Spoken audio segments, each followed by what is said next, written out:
الحمد للہ رب العالمین والعاقبۃ للمتقین والصلاة والسلام علی سید الانبیاء والمرسلین اما بعد۔ باب ہے ما جاء فی حلیۃ السیوف، تلوار پر سونے چاندی کا ملمہ کرنا کیسا ہے۔ تلوار کا جو دستہ ہوتا ہے نا، آپ نے چھری دیکھی ہوگی کہ اس کے ارد گرد اس کی گرپ مضبوط کرنے کے لیے بسا اوقات تانبے کے ذریعے کسی اور کی چیز کے ذریعے اس کی ملمہ سازی کی جاتی ہے۔ اسی طرح تلواروں کے ساتھ بھی یہی معاملہ ہوتا تھا۔ عن ابی امامہ رضی اللہ عنہ، حضرت ابو امامہ رضی اللہ عنہ بیان کرتے ہیں، لقد فتح الفتوح قوم ما كانت حلیۃ سیوفہم الذھب ولا الفضہ۔ یہ سب فتوحات ان لوگوں نے حاصل کی ہیں جن کی تلواروں پر سونے چاندی کا ملمہ نہ تھا۔ انما كانت حلیتہم العلابیہ والآنوک والحدید، بلکہ ان کی تلواروں پر چمڑے، رانگ اور لوہے کا معمولی کام ہوتا تھا۔ جب بلاد اسلامیہ میں فتوحات کا سلسلہ وسیع ہوا تو پھر بہت ایسی چیزیں جن سے رسول اللہ صلی اللہ علیہ وسلم نے امت کو بے نیاز کرنے کی ترغیب بھی دلائی تھی، بہت سارے لوگوں نے ان کو اپنانا شروع کر دیا تھا۔ یعنی حضرت ابو امامہ رضی اللہ عنہ یہ بیان کر رہے ہیں کہ اب جن تلواروں کے اوپر تم نے سونا چاندی کی ملمہ سازی شروع کر دی ہے نا، ہم نے جس حالت میں جنگیں لڑی ہیں ان چیزوں کو ہم اہمیت نہیں دیتے تھے، یعنی ناراض ہوئے کہ تم دنیا کی طرف راغب ہونا شروع ہو گئے۔ وہ جیسے حضرت سے ابھی نام میرے ذہن سے نکل گئے، سیدنا عمر فاروق رضی اللہ تعالیٰ عنہ کی تلوار پکڑی نا ہاتھ میں، کہنے لگے یار یہ تلوار سے لگتا نہیں کہ تم نے اتنے دشمن قتل کیے ہوں گے، یہ تو اتنی کوئی خاص نہیں لگتی۔ تو کہنے لگا امیر المومنین، آپ نے ابھی یہ صرف تلوار دیکھی ہے، آپ نے وہ ہاتھ نہیں دیکھا جس کے ذریعے یہ تلوار چلی ہے۔ تو اصل چیز یہ ہے کہ دشمن کا مقابلہ کرنا ہے، اس کے لیے زیب و زینت کا اظہار کرنا یا دنیا کا اظہار کرنا کہ ہمارے پاس دنیا بہت ہے، اس چیز کو سیدنا ابو امامہ رضی اللہ تعالیٰ عنہ قدر کی نگاہ سے نہیں دیکھ رہے، بلکہ فرما رہے ہیں، ناراض ہو رہے ہیں الٹا کہ تم نے یہ کیا کام شروع کر دیا ہے۔ بلکہ بنو عباس کی حکومت کا جب خاتمہ ہوا ہے نا، ہلاکو خان اور چنگیز خان یہ اس مملکت میں داخل ہوئے، تو اس وقت کا جو خلیفہ تھا نا مسلمانوں کا، جب وہ گرفتار ہو گیا تو اس نے پلیٹ کے اندر نا سونے چاندی اور ہیرے جواہرات ڈال کے نا وہ لے آیا، کہنے لگا کھاؤ، کھاتے کیوں نہیں؟ تم نے ہمارے مقابلے میں تیاری کے لیے یہی کچھ جمع کیا ہے، تم نے ہمارے مقابلے کے لیے تیاری نہیں کی، دشمن کا مقابلہ کرنے کا تم نے ساز و سامان نہیں تیار کیا، بلکہ تم تو یہ اکٹھا کرتے رہے دنیا، آؤ کھاؤ۔ اب کس منہ سے کھائے، کیسے کھائے؟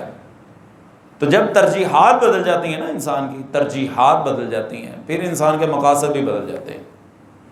جب ترجیحات دنیا اکٹھی کرنی ہے کہ میں دنیا اکٹھی کر لوں، تو پھر وہ اتنے ہی انسان دائرے کے اندر گھومتا رہتا ہے۔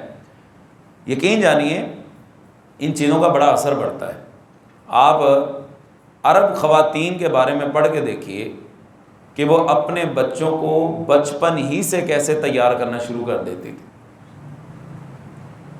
جبکہ ہمارے ہاں مائیں پہلے اپنے بچوں کو دودھ پلاتی تھیں کہ میرا بچہ بڑا ہو کے بہادر بنے گا، یہ میدان کے اندر کام کرنے والا بنے گا، یہ دشمن کا مقابلہ کرے گا۔ آج کل بچوں کو دودھ پلایا جاتا ہے، یہ رو رہا ہے، اس کو نیند آئی ہے، اس کو سلانے کے لیے دودھ پلا، اور فیڈر بنا کے دے دیتے ہیں، بچہ سویا ہوا، بڑا ہو کے بھی سویا ہے، جوان ہو کے بھی سویا ہے، جب عقل و شعور کی عمر کو پہنچے تب بھی وہ سویا ہوا ہے۔ اس کا ایک بڑے لیول پر پہنچنے کا مقصد ہی نہیں، اس کے ذہن میں نہیں ہے کہ میں نے بڑا آدمی بننا ہے۔ ہماری دین میں، ہمارے معاشرے میں بڑا آدمی بننا مالی معاملات کے اعتبار سے سمجھا جاتا ہے کہ یہ آدمی بڑا ہے، جبکہ شریعت کی نگاہ میں بڑا آدمی وہ ہے جو دین اسلام کے لیے کام کرے، یہ بندہ بڑا۔ اب دیکھیں نا سیدنا ابراہیم علیہ السلام نے بیت اللہ کو تعمیر کیا، بہت بڑا کام ہے۔ اللہ کے گھر کو تعمیر کرنا، اور وہ گھر ان اول بیت وضع للناس جو دنیا کے اندر سب سے پہلے بنایا گیا، اس گھر کی تعمیر کی۔ بڑے آدمی تھے نا، سوچ بھی بڑی تھی، اس لیے اس موقع پر اللہ سے دعا مانگی تو وہ بھی بہت بڑی دعا مانگی۔ بڑے آدمی تھے، بڑی جگہ پر تھے، بڑی سوچ تھی، دعا بھی بڑی مانگی۔ اللہ سبحانہ و تعالیٰ سے جب اس کی اجرت مانگی ہے تو یہ نہیں کہا کہ یا اللہ تو مجھے دنیا کا مال دے دے، یا تو اللہ بیت اللہ کا کوئی حصہ سونے کا بنا دے میرے کام آئے، بلکہ اللہ سے دعا کی ربنا وابعث فیہم رسولا منہم یتلو علیہم آیاتک ویعلمہم الکتاب والحکمت ویزکیہم۔ اے اللہ اس اپنے گھر کے اندر ایسا رسول بھیج دے جو لوگوں کو قرآن و حدیث کی تعلیم دے، ان کا تزکیہ کرے، ان کو حکمت سکھائے۔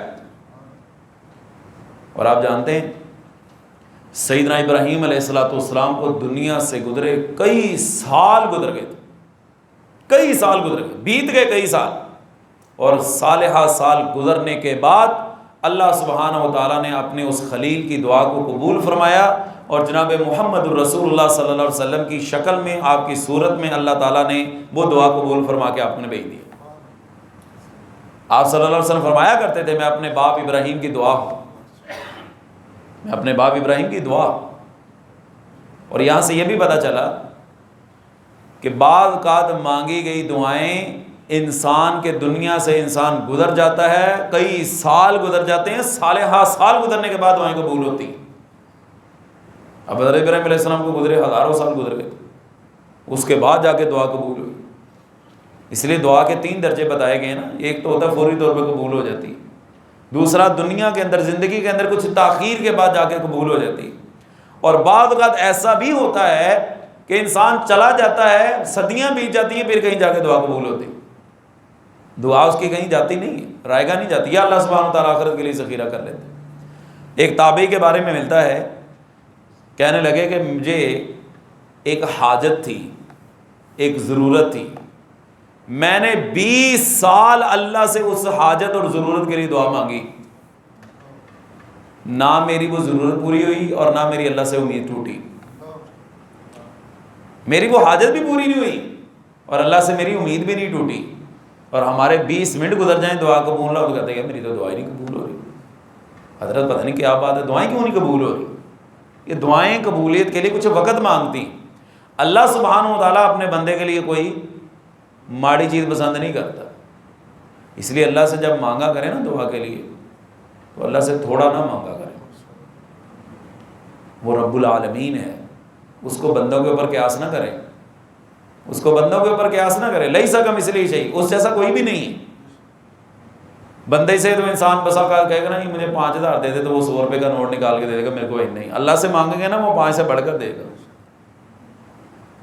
وہ مالک الملک ہے، اس کے ہاتھ بڑے وسیع ہیں، ید اللہ مبسوطتان، اس اللہ سبحانہ و تعالیٰ کے ہاتھ کشادہ ہیں، دن رات خرچ کرتا ہے، اس کے خزانوں میں کوئی کمی نہیں۔ وہ حدیث قدسی ہے نا، نبی کریم صلی اللہ علیہ وسلم نے فرمایا، اللہ تعالیٰ فرماتے ہیں پوری دنیا کے جن انسان ایک میدان کے اندر آ جائیں اور مجھ سے اپنی اپنی ضرورت کے مطابق سوال کر لیں، میں سب کو عطا کر دوں، میرے خزانوں میں اتنی بھی کمی نہیں آ سکتی کہ جتنی چڑیا ایک چونچ مارتی ہے پانی کے اندر، سمندر کے اندر، اب چڑیا جو سمندر کے اندر چونچ مارتی ہے، سمندر میں کتنی کمی آتی ہے؟ اللہ کے خزانوں میں اتنی بھی کمی نہیں۔ وہ اللہ ہے، وہ مالک الملک ہے۔ اگلی حدیث، باب ما قیل فی درع النبی صلی اللہ علیہ وسلم والقمیص فی الحرب، نبی علیہ الصلوۃ والسلام کی زرہ اور قمیص کا بیان جو آپ لڑائی میں پہنتے تھے۔ عن ابن عباس رضی اللہ عنہما قال قال نبی صلی اللہ علیہ وسلم وهو فی قبۃ، حضرت عبداللہ بن عباس رضی اللہ عنہما بیان کرتے ہیں کہ نبی کریم صلی اللہ علیہ وسلم اپنے خیمے میں یہ بات فرما رہے تھے، اللہم انی انشدک عہدک ووعدک اللہم ان شئت لم تعبد بعد اليوم۔ یہ بدر کے موقع پر آپ صلی اللہ علیہ وسلم اللہ سے کہہ رہے ہیں، اے اللہ میں تجھے تیرے عہد اور وعدے کا واسطہ دیتا ہوں کہ مسلمانوں کو فتح عطا فرما۔ اے اللہ اگر تیری یہی مرضی ہے کہ آج کے بعد تیری عبادت نہ ہو تو ٹھیک ہے، اللہ بندے لے آئے ہوں، اگر یہ ختم ہو جاتے ہیں تو آج کے بعد تیری زمین میں عبادت کرنے والا کوئی نہیں بچے گا۔ فأخذ ابو بکر بیدہ، حضرت ابو بکر رضی اللہ تعالیٰ عنہ نے آپ کا ہاتھ پکڑا، فقال حسبک یا رسول اللہ صلی اللہ علیہ وسلم فقد الححت علی ربک، اب بس کر دیجئے، آپ نے بہت گریہ زاری اللہ سے کر لی ہے، وہو فی الدرع، اور آپ زرہ پہنے ہوئے تھے۔ یہ چیز قابل غور ہے، نبی ہیں، وحی آتی ہے، اس کے باوجود احتیاطی جو چیزیں ہیں، تدابیر ہیں، ان کا اہتمام کیا ہو۔ آپ نے بھی زرہ پہنی ہوئی، بلٹ پروف جیکٹ جسے کہا جاتا ہے، جس کے اوپر تلوار کا وار نہ ہو۔ تو یہ ہے اصل محل استشہاد کہ نبی کریم صلی اللہ علیہ وسلم بھی یہ بلٹ پروف جیکٹ وغیرہ پہنتے تھے۔ فخرج وهو یقول، آپ وہ زرہ پہنے ہوئے تھے اور یہ پڑھتے ہوئے باہر نکلے، سیہزم الجمع ویولون الدبر بل الساعة موعدهم والساعة ادہی وامر، ان قریب یہ کفار کی جماعت شکست سے دوچار ہو جائے گی اور یہ پیچھے بھاگ جائیں گے، بلکہ قیامت کا ان سے وعدہ ہے اور قیامت سخت اور تلخ چیز ہے۔ راوی بیان کرتے ہیں وفی روا وذالک یوم بدر، یہ جو واقعہ ہے یہ بدر کے دن کا ہے۔ بڑی گڑ گڑا کے دعائیں مانگی تھی نبی علیہ الصلوۃ والسلام نے، بڑی گڑ گڑا کے رو رو کے اللہ سے دعائیں مانگی تھی۔ اور صحابہ بیان کرتے ہیں کہ بدر کے دن آپ صلی اللہ علیہ وسلم نے اللہ کی وحی کے ذریعے نشانات لگا دیے، یہاں یہ کافر مارا جائے گا، یہاں یہ کافر مارا جائے گا، یہاں یہ کافر مارا جائے گا۔ حضرت عبداللہ بن مسعود رضی اللہ تعالیٰ عنہ بیان کرتے ہیں میں نے بدر کے دن دیکھا جس جس جگہ رسول اللہ صلی اللہ علیہ وسلم نے نشاندہی کی تھی وہیں وہیں وہ کافر مرا پڑا تھا۔ اور اس امت کا فرعون ابو جہل عمر بن ہشام وہ بھی اسی مارکے میں مارا گیا تھا۔ حضرت عبد الرحمن بن عوف کہتے ہیں رضی اللہ عنہ، میرے پاس 2 چھوٹے چھوٹے بچے آئے، کہنے لگا چچا یہ عمر بن ہشام کون ہے، ابو جہل کون ہے، ہم نے سنا یہ نبی علیہ السلام کو بڑی تکلیف دیتا ہے۔ حضرت عبد الرحمن بن عوف کہتے ہیں میں نے ابھی اشارہ ہی کیا یوں، اس کے بعد میں نے اپنے دائیں بائیں دیکھا وہ بچے مجھے نظر ہی نہیں آئے، جب دوسری نگاہ کے اٹھا کے دیکھا تو جناب انہوں نے لمحہ پایا اور ادھے نال بہتا کام ہوتا تمام کر دیتا۔ پھر عبداللہ بن مسعود رضی اللہ تعالیٰ عنہ آگے بڑھے اور اس کے سر کے بالوں سے اس کو پکڑا، داڑھی سے پکڑا۔ اب تکبر کا اندازہ لگائیے کہ آخری وقت میں ہے اور کیا کہہ رہا ہے، کون ہے، اچھا ہمارا چرواہا ہے۔ عبداللہ بن مسعود مکہ میں نچلے طبقے کے لوگوں میں شامل ہوتے تھے، ماڑے لوگوں میں، اچھا چرواہا ہے، گردن ذرا اونچی کر کے اتارنا، اونچی کر کے اتارنا تاکہ لوگوں کو پتہ لگے سردار کا سر ہے۔ اور یہ چھوٹے بچوں کی دیکھیں جذبہ شہادت اور جذبہ جناب آگے بڑھنے کا، 14 سے 15 سال کے بچے، اور ہم اسلام کی خاطر کیا کچھ قربانی دے سکتے ہیں، کوئی بھی نہیں، ہمارا حوصلہ ہی نہیں بڑھتا۔ اللہ کی راہ میں دینے کی باری آئے نا، صرف مال دینے کی باری آئے تو ہمیں کچھ نہ کچھ ہوتا ہے۔ تو ان بچوں نے تو اپنی جانیں بھی پیش کر دیں۔ افرا کے بیٹے معاذ اور معوذ رضی اللہ عنہ چھوٹے چھوٹے تھے، اندازہ کریں 15 16 سال کے بچے کے جناب انہوں سردار کو لٹا لیا، انہوں نے ڈھیر کر دیا اس کو۔ بارکیف یہ کمال درجے کی منظر کشی ہے۔ واقعہ بدر انسان پڑھے نا تو ایمان جو ہے نا وہ اپ گریڈ ہو جاتا ہے، اپ گریڈ ہو جاتا ہے۔ اگلا مسئلہ الحریر فی الحرب، لڑائی میں ریشمی لباس پہننا، کیونکہ ریشم مردوں کے اوپر حرام ہے نا جی، عورتوں کے لیے تو جائز ہے، مردوں کے لیے ریشمی لباس پہننا، خالص ریشمی لباس۔ عن انس رضی اللہ عنہ قال رخص النبی صلی اللہ علیہ وسلم لعبد الرحمن بن عوف والزبیر فی قمیص من حریر من حکۃ کانت بہما۔ حضرت انس رضی اللہ عنہ بیان کرتے ہیں کہ نبی کریم صلی اللہ علیہ وسلم نے عبد الرحمن بن عوف اور حضرت زبیر رضی اللہ تعالیٰ عنہ کو خارش کی وجہ سے ریشمی لباس پہننے کی اجازت دے دی تھی۔ ان دونوں حضرات کو خارش تھی، تو خارش کی صورت میں کیونکہ سوتی کپڑا یا اس طرح کا کپڑا پہنتے ہوئے زیادہ خارش ہوتی ہے تو ریشمی کپڑے میں ذرا سہولت ہو جاتی ہے۔ اس عذر کی بنا پر مرد حضرات جو ہے ریشمی لباس پہن سکتا ہے، بغیر کسی عذر کے وہ ریشمی لباس نہیں پہن سکتا۔ سونا بھی مردوں کے اوپر حرام ہے۔ میں ایک آرٹیکل پڑھ رہا تھا، ہمارے ایک استاد گرامی نے اس بات کی طرف رہنمائی فرمائی تھی۔ ایک آدمی نے تھوڑی سی طنز کی، کہنے لگا کہ سونے کا مرد کے اوپر حرام ہونے کی کیا وجہ ہو سکتی، زیور ہی ہے نا تو پہن لے، مرد کے اوپر کیوں حرام ہے؟ اس کے نیچے ایک جواب لکھا ہوا تھا، جناب آپ اس کی سرچ کر لیجئے، بڑا عجیب جواب دیا، اور اس کے بارے میں تحقیق کر لیں کہ مرد حضرات اگر سونا پہنے نا تو مردانہ کمزوری کا شکار ہو جاتے ہیں۔ اس نے اس کے اوپر سرچ کی، پہلے وہ دین سے بگاڑ کا شکار تھا، اور اس کے حقیقت و تحقیق وہ صحیح نکلی، وہ صحیح معنوں میں اسلام کی راہ پر آ گیا۔ لیکن یہاں پر یہ بات عرض کر دوں، رسول اللہ صلی اللہ علیہ وسلم نے جو بھی ہمیں تعلیمات دی ہیں نا، ہم کسی حکمت کی وجہ سے اس کو قبول نہیں کرتے۔ ہم قبول کرتے ہیں کہ اس وحی کی وجہ سے زبان مبارک حرکت میں آتی ہے، اور آپ اللہ کی وحی کے مطابق بتاتے ہیں، لہذا ہم نے آنکھیں بند کر آپ کی بات پر یقین کر لی۔ حکمت ملے یا نہ ملے اس سے ہمیں کوئی سروکار نہیں۔ اکثر لوگ پوچھتے ہیں جی فلاں مسئلے کی کیا حکمت ہو سکتی ہے، اس کی کیا سبب ہو سکتا ہے جی، یہ اللہ جانے۔ اس کی بات میں حکمت مل جائے جو اس بات کو تقویت دے دے مزید، حالانکہ جو رسول اللہ صلی اللہ علیہ وسلم نے فرما دیا مزید کسی کی تقویت دینے کی ضرورت نہیں ہے۔ اگر کوئی حکمت مل جائے تو سر آنکھوں میں، لیکن اگر نہیں ملتی تو اس کا مطلب یہ نہیں کہ حکمت نہیں ملی تو اب اس حکم کو ٹھکرا دیا جائے، ایسا نہیں ہے۔ بلکہ ہم رسول اللہ صلی اللہ علیہ وسلم کی تعلیمات کو مانتے ہیں اس وجہ سے کہ آپ اللہ کے رسول ہیں، اور آپ نے سچ فرمایا جو فرمایا۔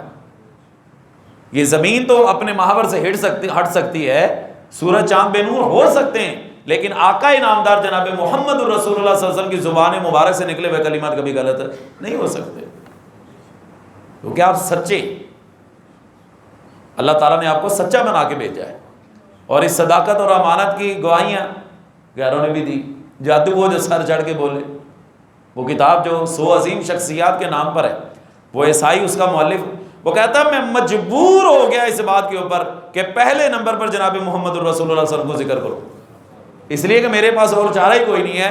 دنیا کے اندر جتنی عظیم شخصیات پیدا ہوئی ہیں ان میں پہلا نمبر محمد صلی اللہ علیہ وسلم کا ہی آتا ہے، باوجود اس کے کہ میرے لوگ میرے اوپر تان کریں گے، لیکن اس بات کو مانے بغیر کوئی چارہ کار نہیں۔